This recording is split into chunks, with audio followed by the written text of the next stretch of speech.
Namaste, good evening, good afternoon, good morning, wherever you are. Welcome to Vivekananda Yoga University, YU USA, the first yoga university out of India, and it's a distinguished speaker series webinar. So this is the 9th actually of the year that YU is offering with very distinguished speakers. And today we are delighted to have Professor Hebbar talking about schools of classical Indian philosophy. Professor Hebbar was born in India and had his secular and traditional schooling there. He has a Doctor of Philosophy, a Ph.D. From University of Utrecht, Netherlands, and an honorary Doctor of Divinity, D.D., and a Doctor of Literature, D.Litt, from University of South Africa. He has lectured extensively on Hinduism and Buddhism in North America, Europe, and Asia. He was the Executive Vice President of the DC Area International Buddhist Committee, an association of 13 Buddhist-majority nations of the world. Again, he is the recipient of many awards. He's been on the PBS documentary, the National Geographic International documentary. He was part of the White House Asian American Pacific Islander outreach program. And he has authored several articles in professional journals and has written 3 books. He currently teaches at George Washington University. He also has taught at the honors program at the University of Maryland, and he received his Bender Award in 2006 for excellence in education from the George Washington University. He is currently the chair of Faculty Senate at Vivekananda Yoga University and has taught several years in the religion program. So he just conducts religious studies program. And again, we're delighted to have Professor Hebbar. Today's topic is schools of classical Indian philosophy.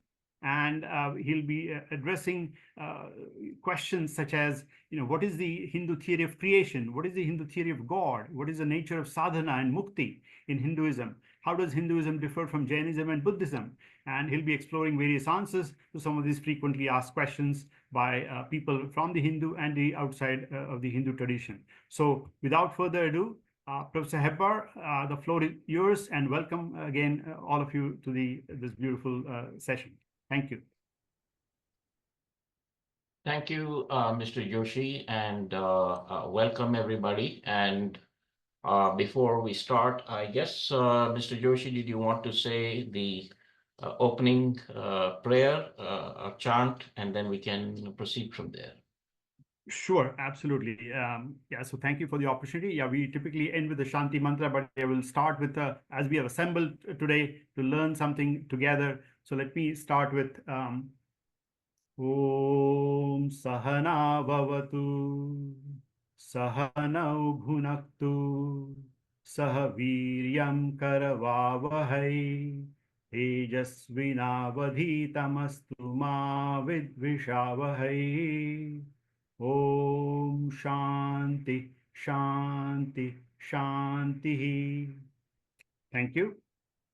Thank you very much, Mr. Joshi. And I thank YU for this opportunity. And namaste to everybody who has taken the time and made the effort to be here.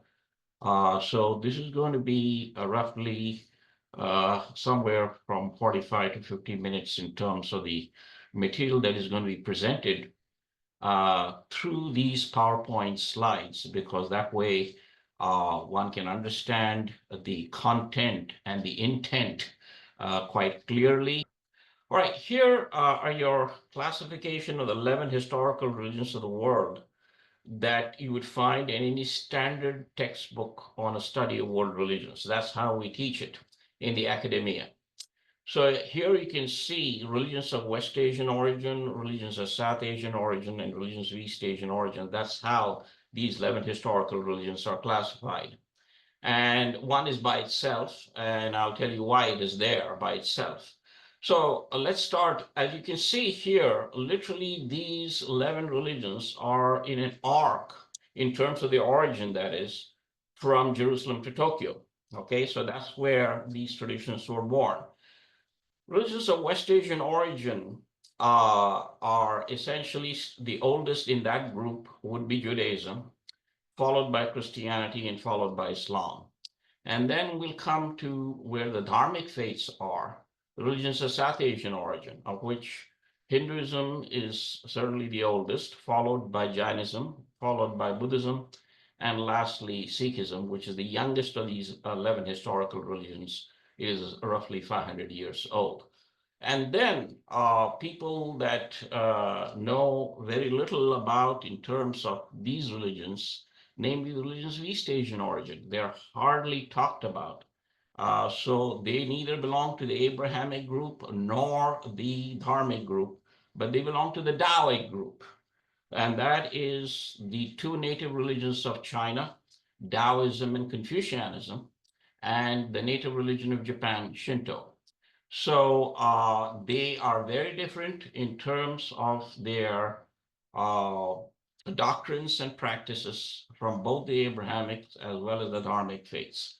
And then there's one all by itself, and that is Zoroastrianism, the religion of pre-Islamic Iran, and in fact, a much wider area as well. And the reason it is by itself, it is the link religion between the Abrahamic faiths and the Dharmic faiths. It influenced the Second Temple Judaism in the Western vector. Many of these ideas, such as heaven and hell, archangels, angels, all of that did not exist in Judaism. It came in from Zoroastrianism during the Second Temple period. And also on the Eastern vector, it is related to Vedic Hinduism. Much of the contents of the Vedas, sometimes not just in spirit, but in actual content, word for word, leave alone verse by verse, in terms of its relationship of the Avesta, which is the sacred scriptures of Zoroastrianism, with the Rig Veda, which is the oldest of the Hindu scriptures. So that is the reason why it is called the link religion between the East and West. So here you can see there are far more Eastern religions than there are Western religions. So anyway, here you can see the map, literally where Jerusalem is, where Tokyo is. So that's what this means in terms of religions of West Asian, South Asian, and East Asian origin. Literally, it is the Semitic world, principally Israel and Arabia, India, and China, and Japan. So that's where these 11 historical religions are. It's not that the rest of the world did not have any religions, but those religions, whether they are the pre-Christian religions of Europe or the African religions or the native Australian and Austronesian religions or the religions of this part of the world, namely of the Americas, they did exist, but they're all gone. Their vestiges and legacies continue to this day, but they themselves do not exist.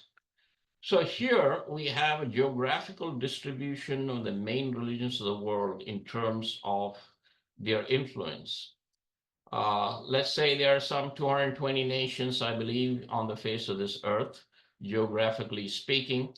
And of that, 143 of those nations are Christian majority nations, making it the number one religion in the world. It is truly intercontinental in extension. There is not a single nation where you do not find either Christianity as the majority religion or in the minority status of some sorts. And then the nearest competition to that would be Islam, and it is a distant competition at that.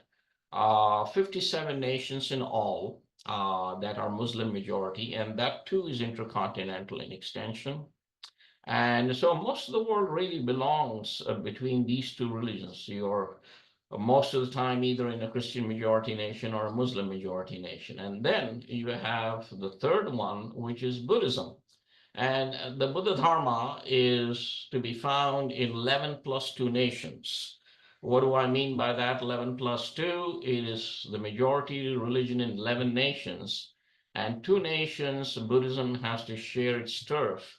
And those are the nations of China and Japan, because in the case of China, Buddhism is not the only religion. It has to share its turf with Taoism and Confucianism. The Chinese call it Sanjiao, meaning the 3 teachings of Buddhism, Taoism, and Confucianism. And Confucianism and Taoism were already there in China when Buddhism made its entrance around the 1st century Common Era. And the case of Japan, too, Buddhism is not the only religion there. It has to share its turf with the native religion of Japan, Shinto. And there again, Buddhism made its way from China into Korea and then made its way into Japan around the middle of the 6th century Common Era. But Buddhism, unfortunately, is just international in extension. It's only Asia-wide, particularly Asia-wide in the sense of east of India. So therefore, that has to be taken into account. Hinduism is about 6 nations, but principally in India and Nepal only. And then the Indian immigrant communities of the 19th century, that is places like Guyana and Trinidad and Fiji and Mauritius and so on and so forth. So that's what I'm talking about. The only other place where it is truly a non-ethnically distinct from the Indian peoples as a whole is the island of Bali in Indonesia. It's 99% Hindu. So that's an anomaly there in terms of that. Of course, in the case of Indonesia, Indonesia was Hindu Buddhist until 1520. That's when the nation converted to Islam as its principal religion. And ironically, today it is the world's most populous Islamic country. So, and then of course you have Judaism, which is just one nation, although Jews are found all over the world, but in a minority status. But in Israel, of course, they are in the majority. And of course, the state of Israel came into being only in 1948 after the diaspora the Jews got scattered all over the world after 70 AD when the destruction of the Second Temple took place. A very unfortunate event. All right, anyway, so that's your map of the Abrahamic, Dharmic, and Taoic faiths. As you can see, the purple area is the Abrahamic world. That is the Christian, Muslim, Jewish world is depicted for you in the purple. And the Dharmic and the Taoic faiths are all in that little corner, in that yellow area that you see there. And the 3 principal nations that are holding anchor to these Dharmic Taoic faiths are literally India, China, and Japan, and all the little nations of Southeast Asia and Northeast Asia. Even here, we cannot call that all of east of the Indus River is Dharmic Taoic territory. Certainly not, because right here, surrounded by Hindu India on 3 sides and Buddhist Burma to the east and Buddhist Bhutan to the north, is the Islamic Republic of Bangladesh, the only purple thing that you see there up top. And then you have, of course, Malaysia, which was Hindu until 1414 Common Era. And when all of Malaysia converted to Islam, and Sriwijaya, which was the old name for Indonesia, we also know that it is Islamic. And Asia's only Christian majority country, the Philippines, on account of 333 years of Spanish colonial rule. So it belongs or follows the Roman Catholic brand of Christianity. And then, of course, Australia and New Zealand is nothing but London in the Far East, of course. Everybody knows that. All right, so let's move on. So let's look into analyzing some of the philosophical questions in the Dharmic faiths. Principally, I'm concentrating on Jainism and Hinduism.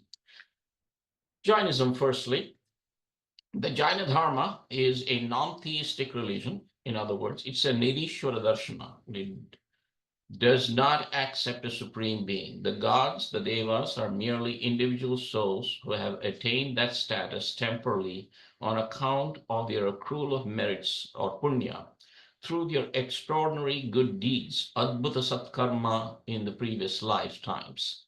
They too, one day will, or a period of time, will have to attain salvation or mukti eventually. So since there is no God, Jainism believes in the steady state theory of the universe. The universe has always been and the universe will always be. And the universe has always been and always will be, and the universe is made up of an infinite number of uncreated material atoms, all of which are essentially alike. Space and time are also uncreated and eternal. That is Desha and Kala in Sanskrit.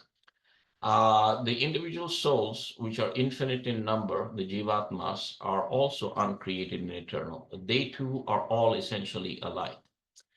Each soul possesses four opulences: infinite faith, Ananta Shraddha; infinite knowledge, Ananta Jnana; infinite power, Ananta Virya; and infinite bliss, Ananta Sukha. So there's not a single Jivatma or soul that does not possess these four opulences. Only thing is in the state of samsara, that is this side of mukti, the souls remain obscured on account of ignorance and karmic residues. So these four opulences that I had mentioned in the previous slide are collectively referred to as the Ananta Chatushthayi, the four infinites. The soul in order to break the cycle of births and deaths, must embark upon the three jewels, the three ratna. So how does the soul get out of the cycle of samsara? So the spiritual program laid down by the 24 Tirthankaras and the whole panoply of giant philosophers are the three ratna. So what is the three ratna? Samyak Shraddha, right faith, which must be followed by Samyak Jnana, or right knowledge, and the most important all, which is the crown jewel of the three ratna, Samyak Charitra, or right conduct. When the soul attains salvation, it will experience the four opulences in their full glory, because at that point in time, there is neither ignorance nor karmic residue, and the Ananta Chatushthayi can shine forth in their full glory. All the liberated souls, the Mukta Jivas, will be alike, though remaining distinct from each other. So that is, in sum and substance, the doctrines of Jainism on the issues of God, universe, sadhana, and the condition of the soul in the state of mukti. Now let us look at the classical Hindu philosophical traditions. So classical Hinduism is the period between 100 to 1400 Common Era. So in those 13 centuries, that is post-Buddhistic but pre-Islamic. That's the period that we're looking at.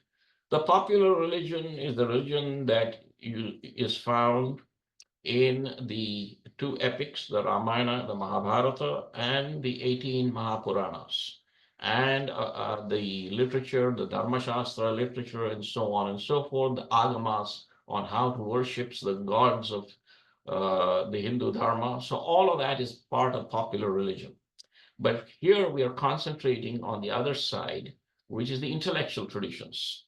They are the ones that doctrinally bring out all the details in terms of these very important questions, and they differ greatly. So what are the systems of classical Hindu philosophy? They are divided into two groups.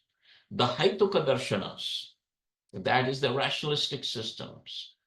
These systems believe that reason has the upper hand, and the revelation, namely the Vedas, are subsidiary to reason. In other words, you argue your doctrines based primarily on reason and then find support for them in the scriptures. So two systems emerged. Really, there were four initially. They were the Nyaya, the Vaisheshika, the Sankhya, and the Yoga. The Nyaya and the Vaisheshika found common cause with each other and merged into one system of thought. Similarly, the Sankhya and the Yoga found common cause with each other and merged into one hyphenated system of thought. So these are the two rationalistic systems that we know of. On this side, you have the Shrotriya Darshanas, the scripturalistic systems, who took the other perspective that basically said, no, it is the revelation queen, it's the Vedas that need to be put on the pedestal, and reason must subserve revelation and not the other way around. Okay, so therefore, two traditions emerged from this grouping, and they were the Mimamsa and the Vedanta. The Mimamsa got divided into two schools, the school of Prabhakara Mishra and the school of Kumarila Bhatta, known as the Prabhakara school of Mimamsa and the Kumarila school of Mimamsa. Then the Vedanta got divided in as many as 9 schools, of which 3 hold the premier position. The Advaita school of Vedanta, which is the most well-known of Shankara, the Vishishta Advaita school of Vedanta of Ramanuja, and the Dvaita school of Vedanta of Madhva. Okay, so Madhva was the last major classical Hindu philosopher before the coming in of Islam on to the South Asian soil and the religious scenario in a big way. So today, of course, only the Vedanta survives. All of those other traditions are gone. So that's why people wrongly say Vedanta equals philosophy. That's not the term. The Sanskrit term for philosophy is darshana, which literally means viewpoint. So these were the various darshanas and their schools of thought. So let's take a look at the views of these traditions vis-a-vis the major questions that we had put forth in the case of Jainism, and see what the answers of each of these schools are to those very important questions. Firstly, the Nyaya Vaisheshika system. It is a deistic system of classical Hindu thought. In other words, God or Ishvara is co-eternal with the material atoms, souls, space, and time. In other words, the Paramanus, the Jivatma, Desha, and Kala are not created by God, but they are co-eternal with God. Okay, so right here, you can see that there is no one answer to these questions. At the commencement of every kalpa, God releases his energy on the material atoms, which then go on combining in geometrical progression, creating the material universe. So that is how Shrishti happens. That's how the Jagat or the world comes into being, according to the philosophers of the Nyaya Vaisheshika system. There are infinite number of material atoms, each of which is unique. So Jainism also believed in the atomic theory of matter, but the big difference is, according to Jainism, all the material atoms are alike each other, okay? But here, every material atom, according to the Nyaya Vaisheshika philosophers, is unique, okay? So that is, again, the big difference here is. There are also an infinite number of souls, each of which is also unique. So again, in the case of Jainism, we found that all the Jivatmas are all essentially alike. The Nyaya Vaisheshika philosophers beg to differ, and they say, no, every Jivatma is unique. So consciousness or chit is not an essential aspect of the soul. It is an epiphenomenon that occurs when the soul comes into contact with the manas. So this is not something, the Chaitanya or consciousness is not an essential part, an integral part of the soul, okay? It differs from the Vedanta big time on this issue. And the Nyaya Vaisheshika philosophers debated big time with the philosophers of the other schools. So there was no one single Hindu opinions, so to speak. In order for the soul to get out of the cycle of births and deaths, it must pursue the path of knowledge. The Jnana Marga is the chief methodology of sadhana for the soul to attain mukti. All other paths are subordinate to this path of Jnana Marga. In the state of mukti, each soul retains its innate particularity and individual peculiarity. That notion that every soul is unique remains even in the condition of mukti. There is no merger with God, none of that stuff, okay? Each liberated soul is in a state of pure existence, sanmatra. It neither has consciousness, chit, nor does it experience bliss, ananda. So it is pure sanmatram. That is the understanding of mukti according to the Nyaya-Vaisheshika philosophers. Okay, and this is as Hindu as the Vedanta is. Okay, so that is in brief of the Nyaya-Vaisheshika system. Let's look at the Sankhya Yoga system and see what that has to tell us. This is a non-theistic system of classical Hindu thought. In other words, it's a Nirishwara Darshana. It does not accept the existence of a supreme being. It is also a staunchly dualistic system. According to the Sankhya Yoga philosophers, a reality or tattva consists of two irreconcilable eternal entities. These are primal matter, Mula Prakriti, and the souls, which are Purushas.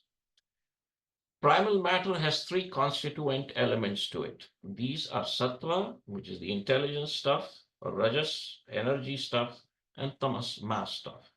So matter or Mula Prakriti is made up of these three constituent elements. Because of the innate rajas element, matter is constantly dynamic on account of the fact that rajas is part of its constitution. Matter is constantly changing.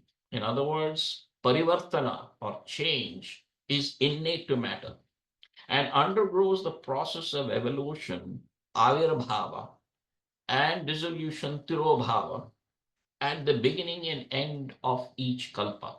First of all, there is no God in this tradition. So the region, and this is as Hindu as the Nyaya Vaisheshika is. So here, right here, there's the difference. In fact, here the Sankhya Yoga is in league with Jainism on the issue of being a Nirishwara Darshana. Okay.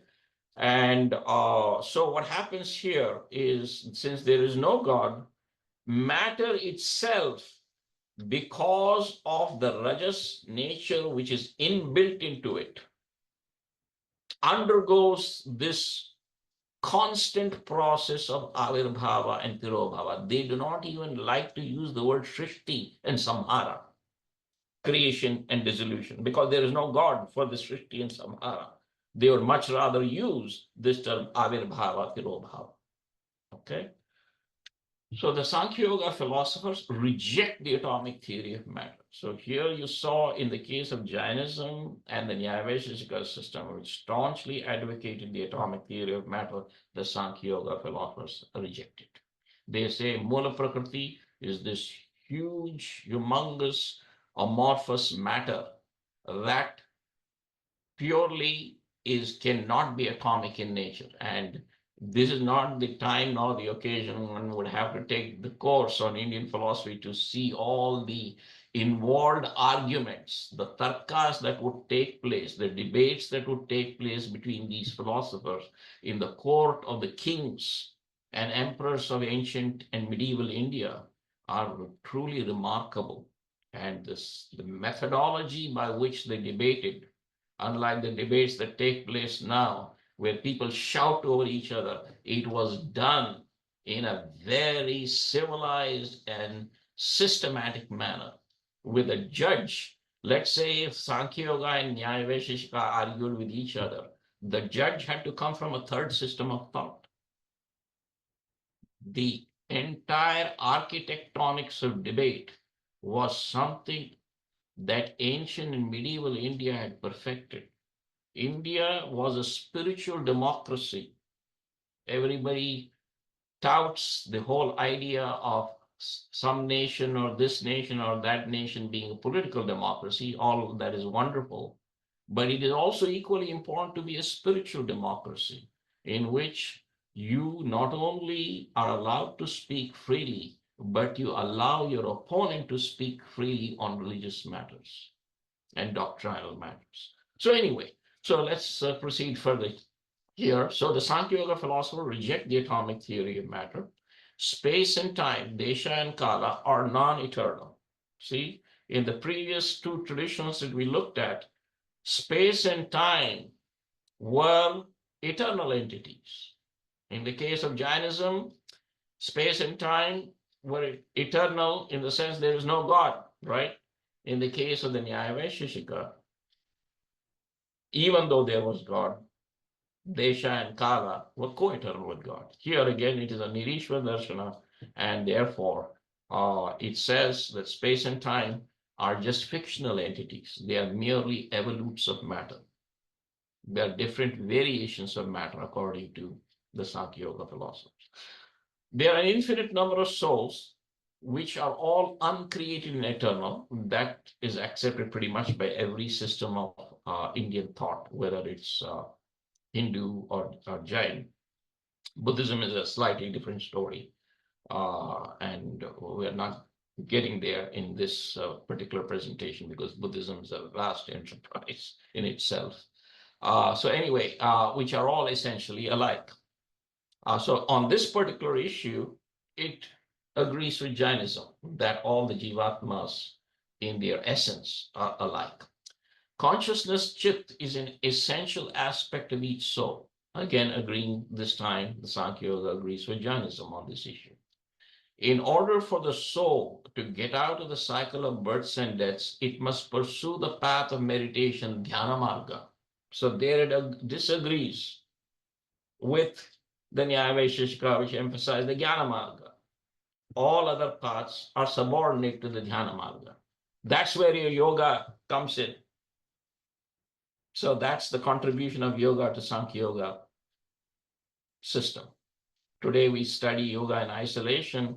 That should not be the case. That's why we have instituted in Vayu the religious studies master's program, which is distinct from the yoga practical, the medicinal and other applications of yoga on account of this. So anyway, that's a different story. But just to tell you that why these traditions must be studied from a philosophical perspective, which is as important as the other aspects. All right, so all other parts are subordinate to this. All the liberated souls, the Mukta Jivas, will be alike, though remaining distinct from each other. So here on this point, again, the Sankhya Yoga philosophers agree more with Jainism than they do with their fellow Hindu philosophers, the Nyaya Vaisheshika. The liberated soul is in a state of radical isolation, kaivalya. They don't even want to use the word mukti, they prefer to use the word kaivalya. Having pure existence, sat, and being permeated by consciousness, chit. However, in the state of salvation, the soul does not experience ananda, because ananda, according to the Sankhya Yoga philosophers, is prakriti swabhavika. It comes out of the soul's attachment to the body. So therefore, in the state of mukti, when the soul is completely free from the clutches of prakriti, there is pure existence, sat, and that soul is permeated by consciousness or chit. So satchin matra, that is the understanding of Sankhya Yoga in terms of the nature of mukti. And they reject that there is ananda in mukti. Now we come to the scripturalistic systems, the Shotriya Darshanas, and we are looking firstly at the Prabhakara school of Mimamsa. So let's take a look at that. This is a non-theistic system of classical Hindu thought. Again, Mimamsa tradition rejects the existence of God. It points this out on the basis of Rigveda 10th Mandala, 129th hymn, known as the Nasadiya Sukta of the Rigveda, rejecting any notion of a supreme being. It accepts the gods, the devas, are different from Ishvara. So Ishvara is the one that is rejected, not the devas. The gods, devas are merely individual souls who have attained that status temporarily on account of their accrual of merits, punya, through their extraordinary good deeds, adbhuta satkarma. So they are nothing more than temporarily elevated jivatmas. That's what the devas are. And sooner or later, they too would have to attain mukti. Since there is no God, the Prabhakara school of Mimamsa believes in the steady state theory of the universe. So they agree with Jainism on this issue. They say, yes, the universe has always been and the universe will always be.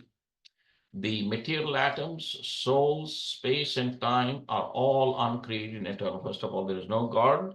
So therefore, all of these entities, the Paramanu, the Jivatmas, Desha, and Kala, are all Nitya Vastus, in other words, eternal entities. They are infinite, there are an infinite number of souls. It's something that pretty much all the systems agree on. Consciousness, Chit, is an essential aspect of the soul. Is not an essential aspect of the soul. So here they will agree with the Nyaya Vaisheshika on this particular issue, disagreeing with both Jainism and Sankhya Yoga. And this is as Hindu as the others are. Of course, Jainism is not Hindu because it rejects the authority of the Vedas.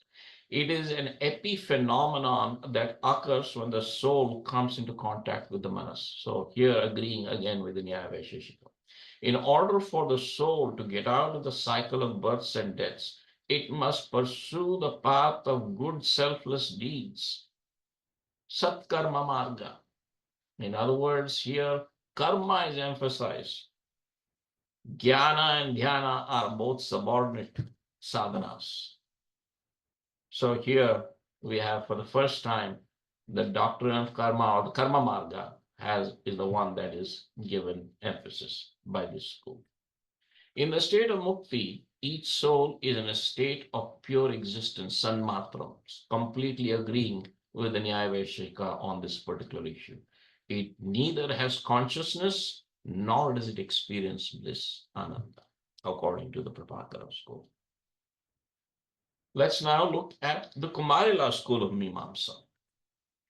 This too, again, exactly agreeing on many, many issues with the Prabhakara school. Okay, so there's absolutely no difference on the issue of God, on the issue of the universe.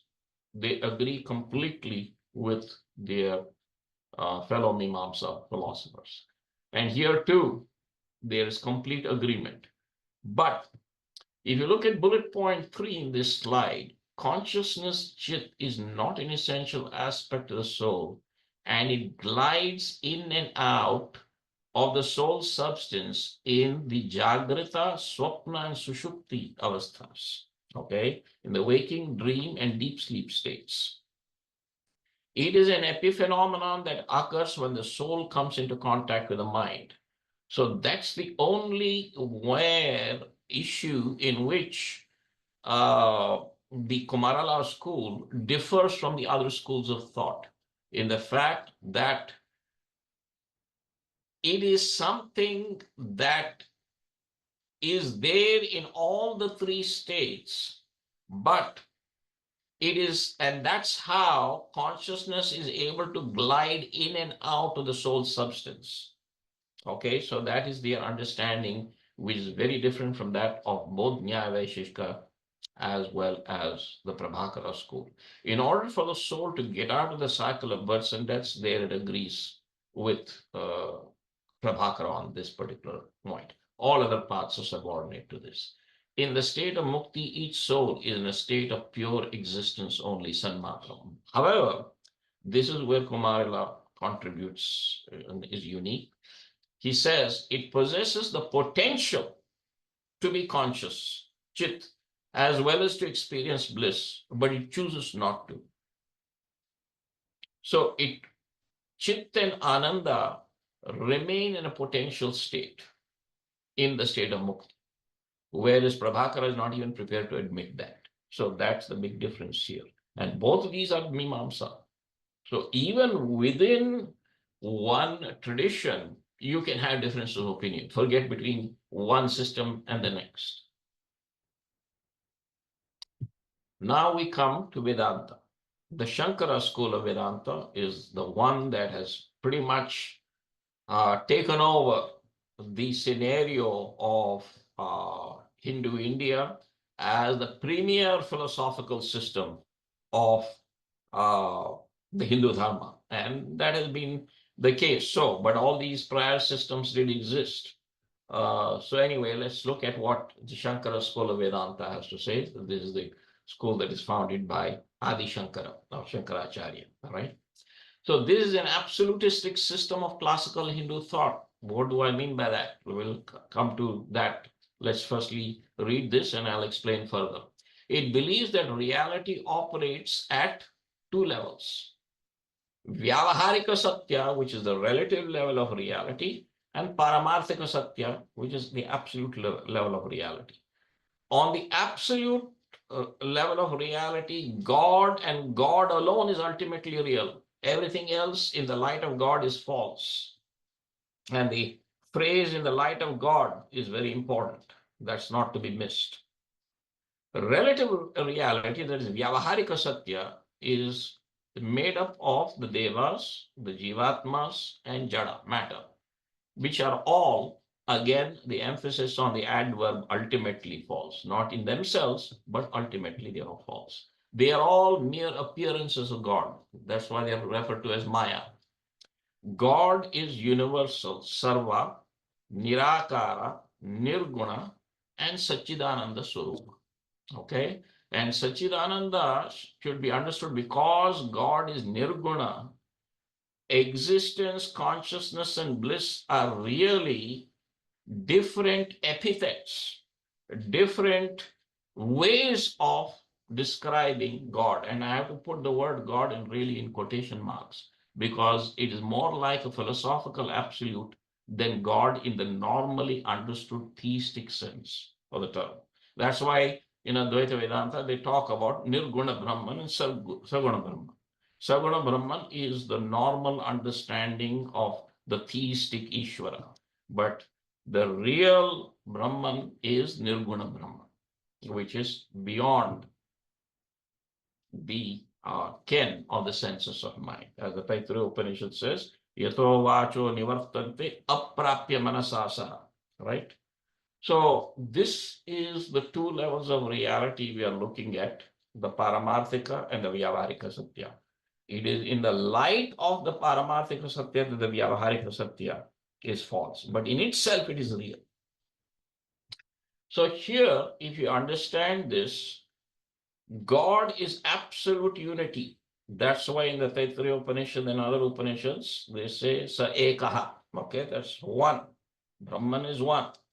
So that Brahman, through this cosmic medium of Maya, appears as Ishvara for the Devas, appears as Jiva, and appears as Jada. So these are all appearances. That's why Advaita Vedanta can be summed up in three phrases literally. Brahmeva Satyam Jagan Mithya Jivo Brahmaiva Napara. That in the essence of the Atmas at the Jivatma level and the essence of Brahman are one and the same. Napara, not different. But in the condition of samsara, they appear to be different. Ultimately, God alone is real, and God has to be understood in the sense of Nirguna Brahma. So in order for the soul to get out of the cycle of births and deaths, it must pursue the path of knowledge, jnana. That's why Shankaracharya wrote the Viveka Chudamani, because Viveka is jnana. And Atma Bodha, Upadesha Sahasri, these were the Prakarana Granthas, right? And the Bhashya Granthas are his commentaries on the 10 principal Upanishads, the Bhagavad Gita, and the Brahma Sutras, the Prasthanatraya, as it is referred to. So all other paths are subordinate to this Jnana Marga. Upon the soul's realization that God is ultimately real, the soul merges into God and loses all its individuality because Brahman alone is real. It's like a drop of water, analogous to the Jivatma, merging into the soul, ocean, which is analogous to God. So just as a drop of water becomes the ocean itself once it merges with the ocean, similarly, the Jivatma becomes Brahman itself, and Brahman is the only reality at that point in time. So that is that's why you have these two, particularly the Upadesha Vakya and the Anubhava Vakya, as they are referred to, among the Mahavakyas in the Upanishads, according to Advaita Vedanta. Remember, there's only according to Advaita Vedanta. Tattvamasi, in the Chandogya Upanishad, in the 6th chapter, it appears 9 times in this dialogue between Uddalaka and Shvetaketu. All right. So Tat is that which refers to God or Brahman, and Tvam is you, the soul. Asi is second person singular, present active indicative of the verbal root as. So that thou art, it's usually translated in classical English, or you are that in modern English.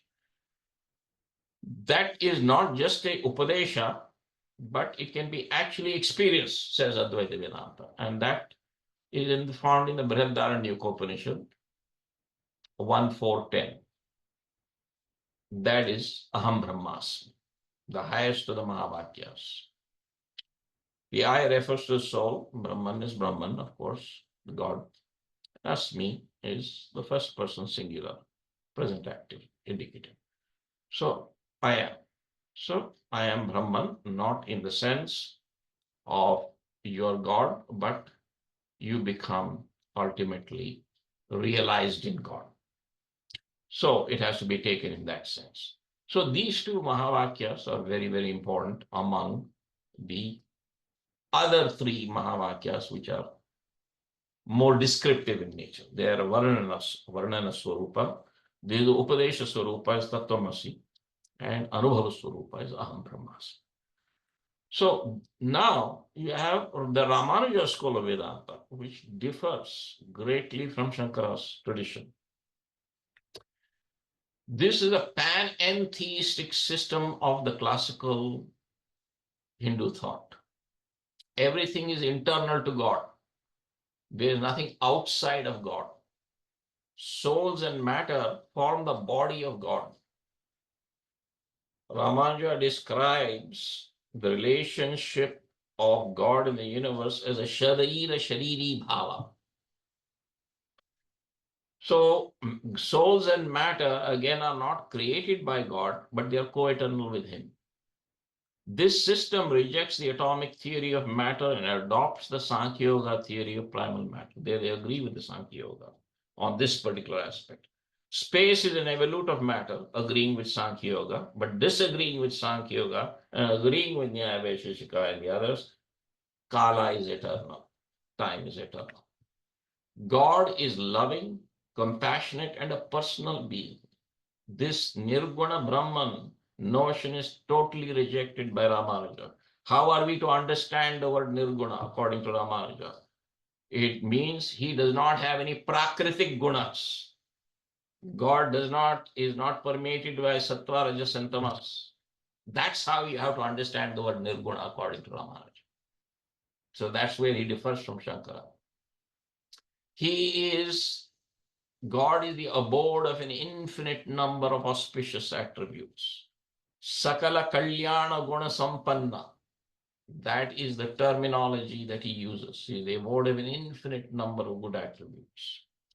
He is independent, Swatantra. He has got Aishwarya, sovereignty, omnipresent, Sarvavyapi, omniscient, Sarvajna, omnipotent, Sarvashakta.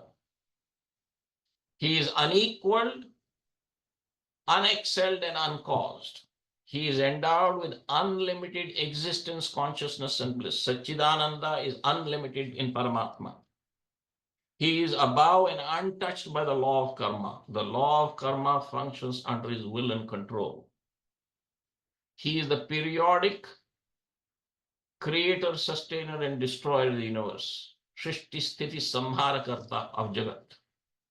He brings the universe from his own being, just as the spider brings out its web from within itself.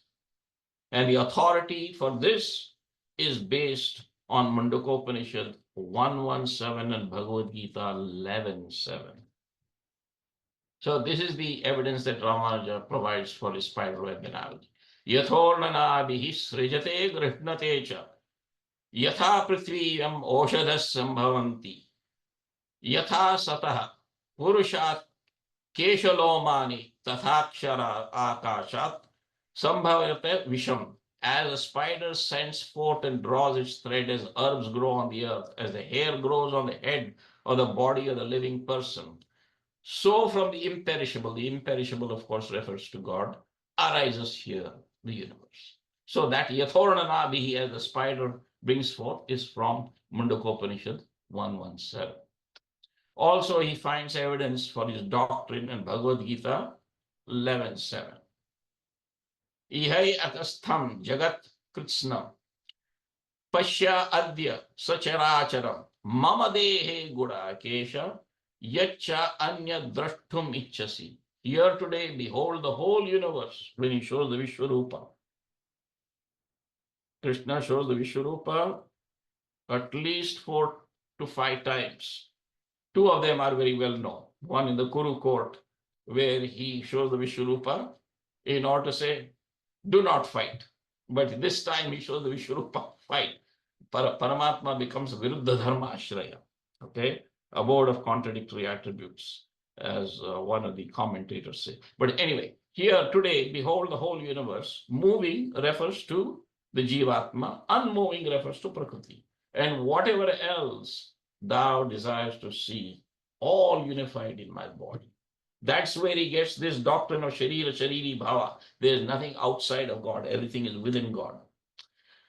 So also Ramanuja talks about the fivefold theology of divine descendants. Paramatma reveals himself to the universe in 5 ways.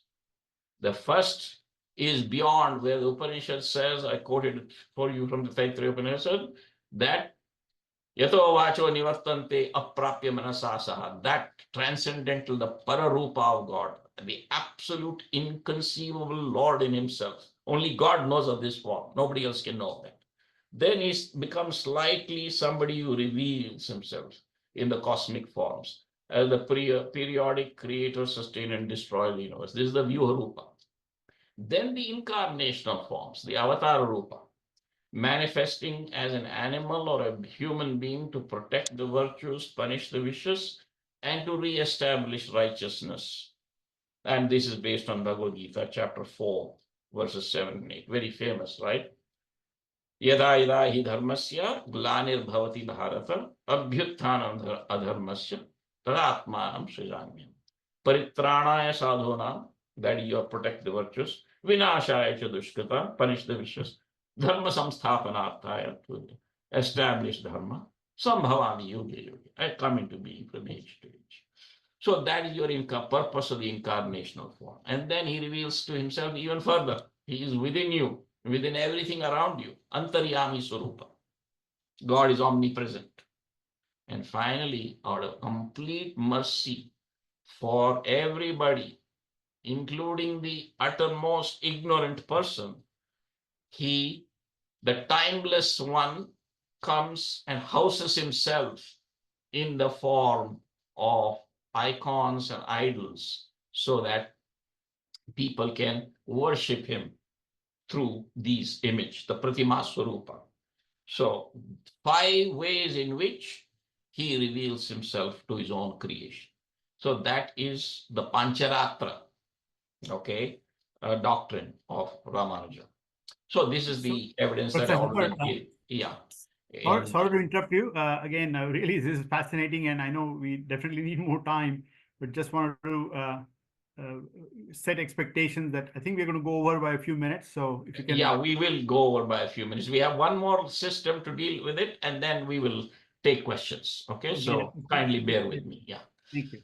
Yeah, so thank you, Mr. Joshi. So here you have this verse number 7, I know, chapter 4, 7. This I already quoted this for you, yada yada dharmasya. So in the interest of time, I'm going to move on. And this is Paritrana Sadhuna, which also I already talked about. Okay, this is your understanding of how the relationship between God, souls, and matter is in the Ramanuja school of Vedanta as differing from the Shankara school of Vedanta. This is how it was in the Shankara school. You see that? Big, big difference. So both are Vedanta and both are Hindu schools. So one cannot say this is the only way or that is the only way. Differs, and that's how it used to be. So anyway, the will of God and the body of God. The body of God is made up of Jiva and Jada, that is souls and matter. So everything is internal to God. There's nothing outside of God. Okay. So, and Jivatma and Jada, matter, souls and matter are as real as God. No business of Maya. Maya, all Ramanuja interprets Maya as power, divine power, and not illusion. Okay. So they are not equal to God, but they are as real as God. Okay. So that is important to know. All right, there are infinite number of souls. All souls are eternal and essentially alike. Here, agreeing with Sankhya Yoga. They differ from each other only in their samsaric state, their worldly state, based on their differing karmic histories. So why is my life different from the life of X, Y, and Z? Is because the karmic histories differ. Consciousness and bliss are intrinsic to the soul. So your Chit and Ananda are innate to every soul, very much different from the other Hindu systems. There are three types of souls: those that are eternally saved, the Nitya Mukta; those that have been saved from the cycle of births and deaths, the Mukta Jivas; and those that are still bound in the cycle of samsara, the Baddha Jivas. So that is how he described the classification of the soul. So who are these eternally saved souls, the Nitya Mukta? And how do they differ from the Mukta? The Mukta who were once bound have now achieved the status of Mukti and therefore can be called Mukta Jivas. But the Nitya Muktas differ even from the Mukta Jivas. How do they differ? First of all, the evidence for them is found in the Subala Upanishad, chapter 6, verse 1. So here, the Nitya Mukta Jivas have got following attributes. First of all, they are the Devas. That's why they are worthy of worship. They have never been bound at all at any time to the cycle of births and deaths.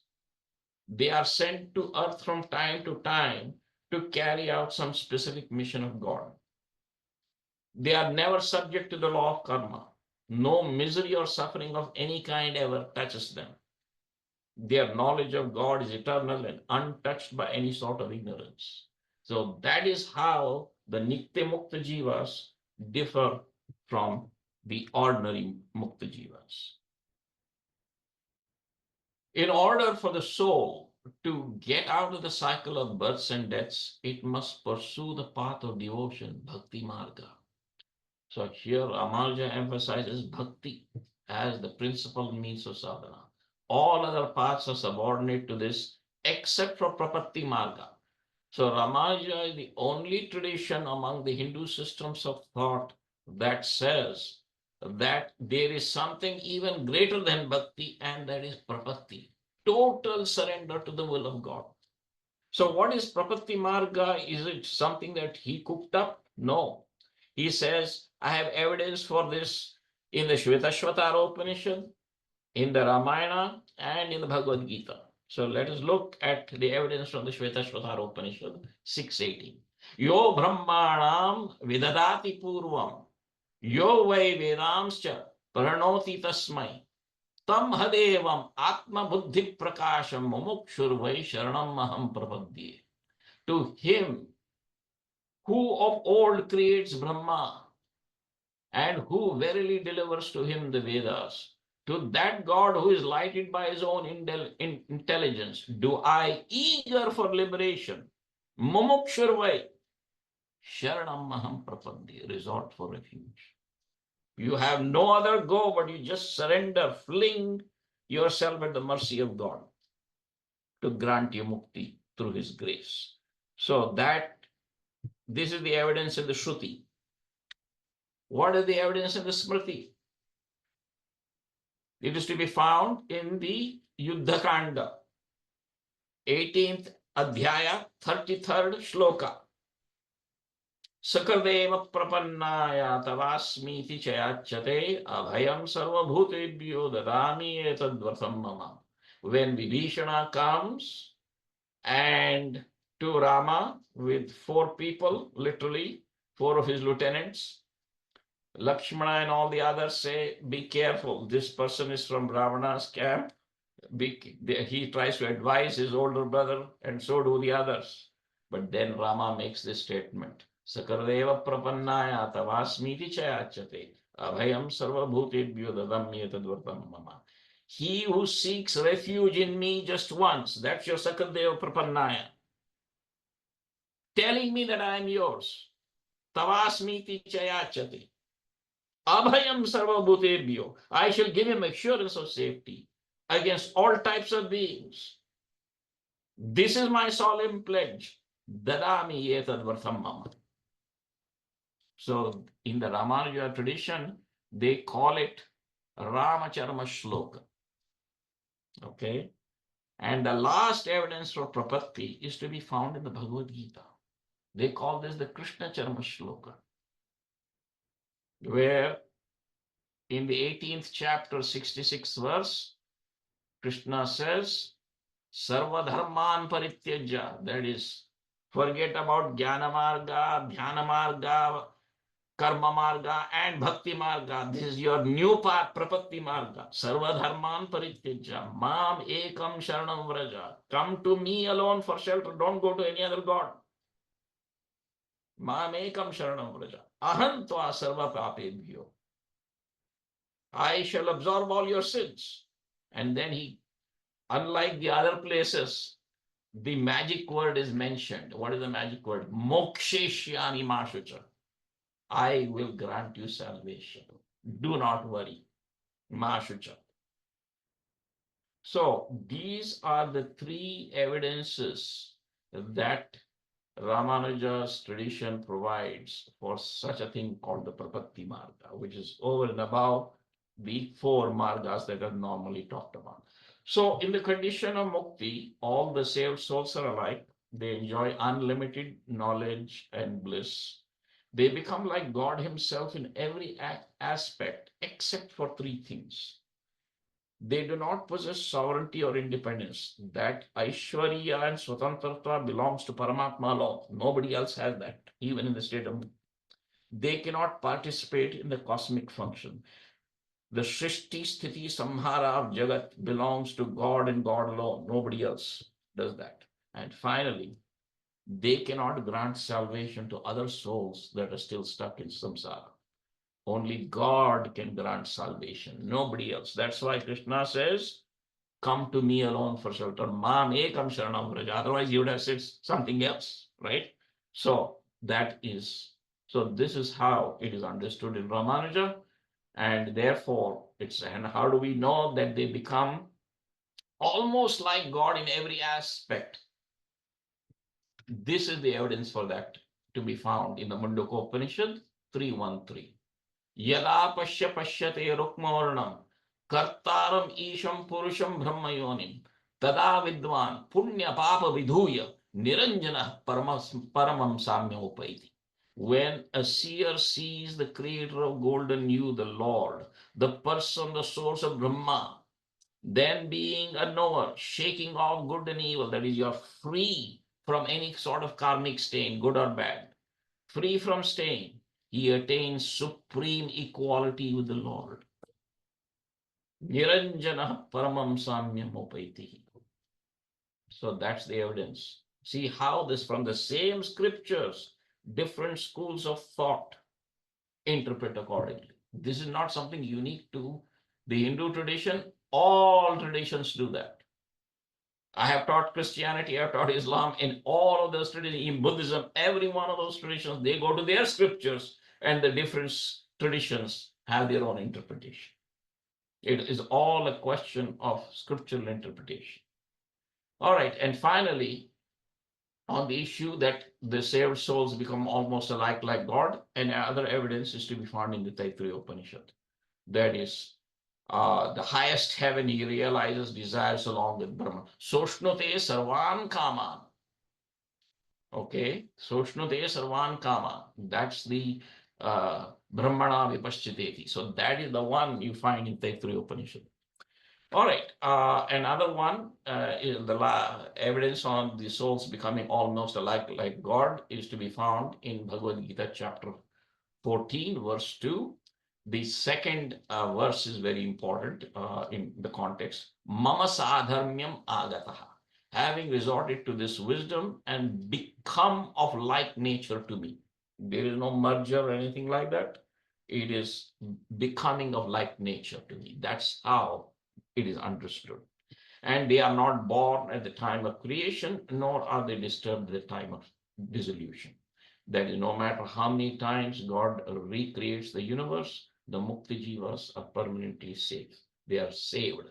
They are never will be put back into the world of suffering. And the last tradition is that of Madhva, the Madhva school of Vedanta. This is a very theistic system of classical Hindu thought, shares a lot in common with Ramanuja's school. Everything is external to God, completely different from Ramanuja's. Soul and matter are distinct but dependent on God. They are co-eternal with God. God does not create them. So even in a very, very theistic system like Madhva, God is not the creator of souls and matter. They are co-eternal with him. They are Nitya Sahavastu. This system rejects the atomic theory of matter and adopts the Sankhya Yoga, and space and time are uncreated and eternal. So there, he again differs. According to Ramanuja, space is an evolute of matter. Madhva disagrees. He says, no, space and time are both uncreated and eternal. God is loving and compassionate. Here, he completely agrees with Ramanuja on this particular issue. I have gone through this, so I'm not going to, in the interest of time, I'm not going to repeat this. And he also agrees with the fivefold theology of divine descent, the Pancharatra. Okay, that also is agreed upon. And the same evidence here too. But this is important. Bullet point number 2. He designs the universe from co-eternal primal matter. So, in other words, matter and souls are not the body of God. They are distinct but dependent on him. And again, he gives evidence for his viewpoint based on Bhagavad Gita chapter 9, verse 10. Let's view that. Maya adhyakshena prakritihi suyate sacharacharam hetuna anena kaunteya jagad viparivartate. Under my guidance, emphasis on that phrase, under my guidance, nature of Prakriti gives birth to all things moving and unmoving, and by this means the world revolves. So it is under my guidance the universe comes into being. They are not, in other words, the Prakriti is not part of me. It is distinct from me. So the usually gives us the mason brick analogy when God, the souls and matter are distinct from God. So all is external to God. So there are his own reasons that he gives, but in the interest of time, I'm going to move on. So there are infinite number of souls. Every soul is eternal and unique. Souls differ from each other not only in their worldly state, in the samsaric state, based on their differing karmic histories, but also essentially, innately, and fundamentally. Every Jivatma is unique according to Madhva. Here he agrees with the Nyaya Vaisheshikas, actually, on this matter, and not with Ramanuja. Consciousness and bliss are intrinsic to the soul, and there are 3 types of souls: Nitya Mukta, Mukta, and Baddha. Okay, so, and all what the Nitya Mukta's attributes, I've gone over this when we dealt with in Ramanuja's tradition, so I'm not going to go into that again. But this is where he differs fundamentally from the school of Ramanuja, and that is Ramanuja just believed in the first 3 categories: the eternally saved, the saved, and the bound, Nitya Mukta, Mukta, and Baddha. But what Madhva does is goes one step further. He says the Baddha Jivas are again divided into three types. Those that are Mukti Yogya, salvation oriented. In other words, they will, from one lifetime to the next, their spiritual situation will steadily improve and they will proceed systematically from one lifetime to another towards God and goodness and eventually become part of the Mukta Jivas. They will get eventually redeemed.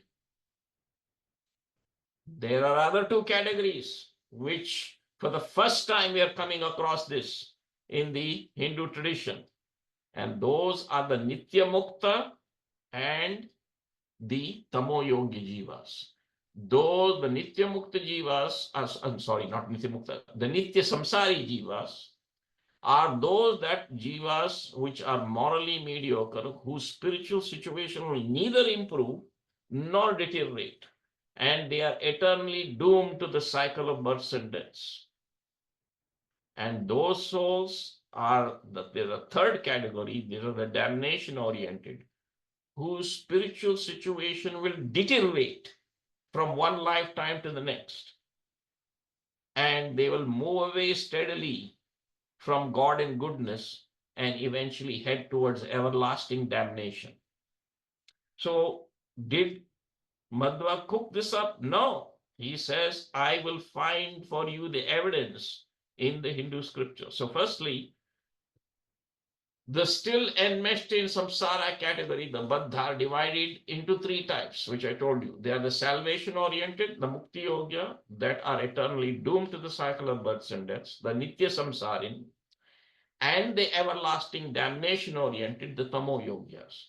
This trifold classification itself is based on Bhagavad Gita chapter 14, verse 6.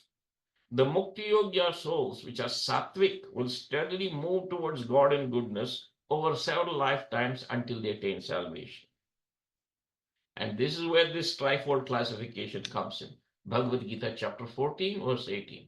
Urdhvam gachanti sattvasta madhye tifthanti rajasa.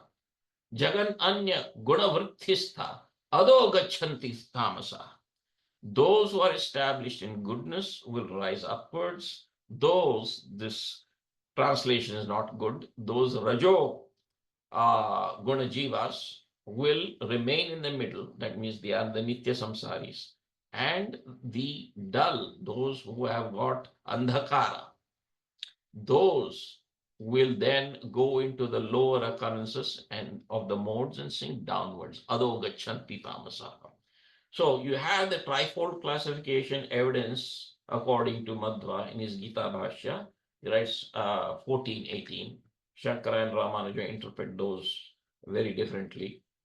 And where is this notion of Nitya Samsarin and Tamo Yogya found? That is also found on Bhagavad Gita chapter 16, 19 and 20 respectively. So let's take a look at that. So the eternally doomed, the Nitya Samsari. तान अहम द्विशत क्रूरान संसारेषु नराधमान् क्षिपयामि अजस्रम अशुभान आसिरीव एव योनिषु. These cruel haters, worst of men, I hurl constantly. Kshipayami ajasram. I hurl constantly these evildoers into the wombs of demons in this cycle of births and deaths. So this is the evidence for the Nitya Samsari Jivas.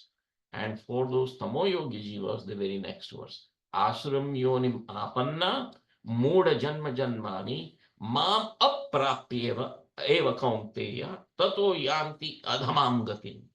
Fallen into the wombs of demons, these deluded beings from birth to birth, the critical phrase is, do not attain me. Mam aprapyeya va eva kaunteya.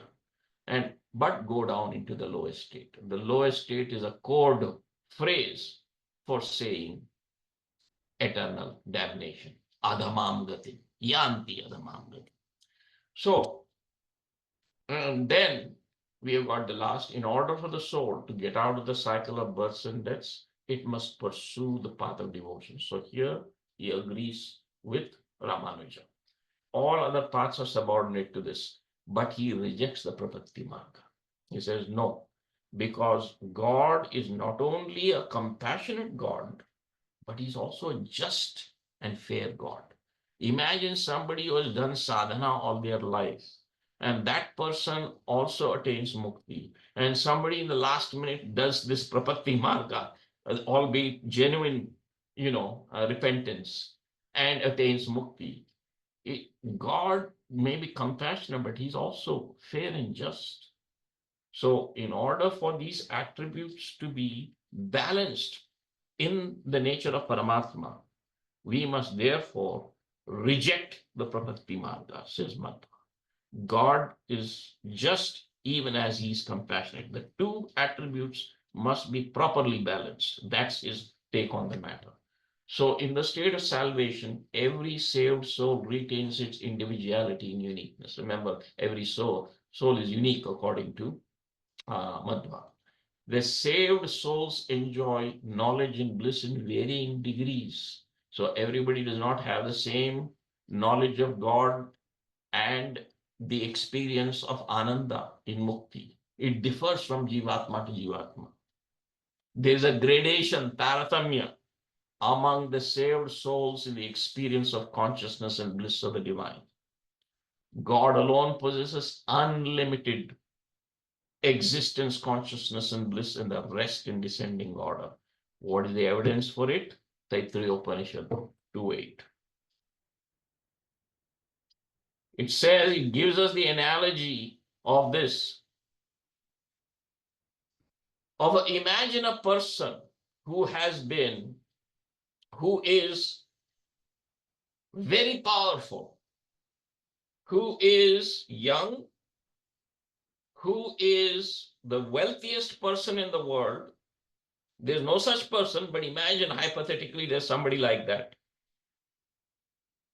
Yuvatsa sadhu yuvadhyayaka ashishto dridishto balishtaha sa eko ananda. He has got one bliss. That bliss is beyond description. Imagine, there's no such person, but let's imagine.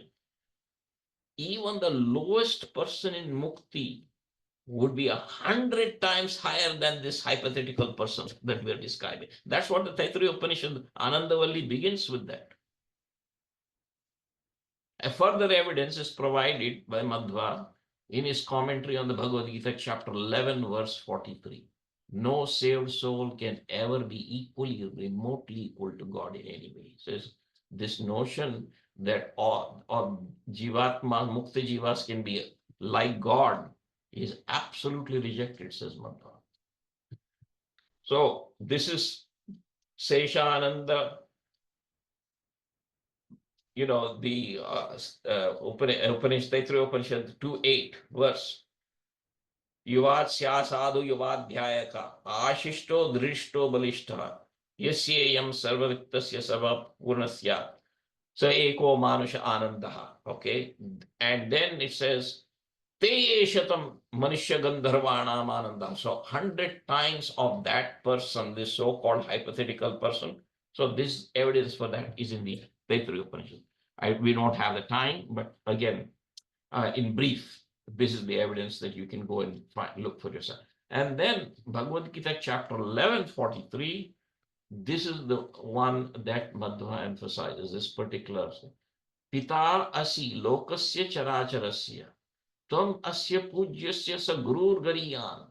Thou art the father of the world, of the moving and the unmoving. That is Jivatmas and Jada. Thou art the object of its worship. Pujyasya cha gurur gariyan. And its venerable teacher. Krishnam Vande Jagat Guru. Right? Gurur gariyan. Natvat samoasti. None is equal to thee. That's what Madhva emphasizes. So the one that they are talking about, that all the Jivatmas will become alike Paramatma, is abrogated by Madhva based on this particular evidence. So this is all we have to say. So I'm sorry for going over time. Certainly Buddhism is not part of this session. If Mr. Joshi allows us to have one, we can have one, because Buddhism is a vast enterprise. Remember, it's an ancient tradition that goes across 13 countries, and it was the religion of the Indian people for an entire 2,000 years.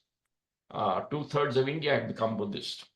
So it is a kind of situation or a lecture all by itself.